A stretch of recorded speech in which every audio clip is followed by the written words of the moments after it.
Glaciers are retreating at an unprecedented pace, which is changing the appearance of the landscape, which is changing water availability, and is also leading to an increase in natural hazards.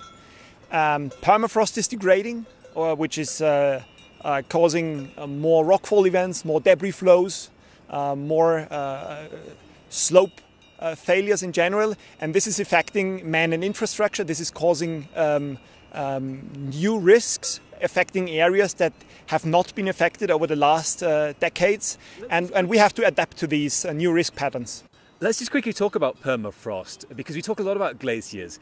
I kind of think of permafrost as almost like the glue that keeps the high mountains together. Can you just explain what it is and where it is and how it's melting? Yeah, well, in the Alps, permafrost occurs at altitudes above 2,500 meters.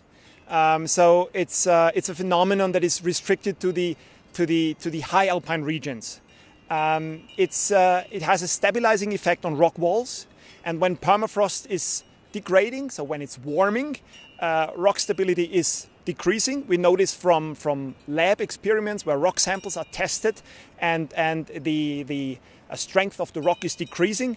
And if rock stability is decreasing, we are seeing an increase in rockfall events, and this rockfall in some areas affects infrastructure like cable cars, like roads. In some cases, settlements are affected. It's interesting you talk about the damage to infrastructure. The way you're describing it, I'm imagining it's going to cost millions, billions. We often talk about the price of climate action. I mean, this is the price of what's been decades of climate inaction, I guess. Absolutely, absolutely. It's true on so many levels.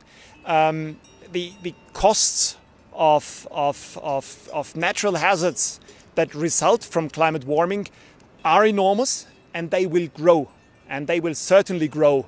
And every action that we take now costs money, but it saves a lot of money.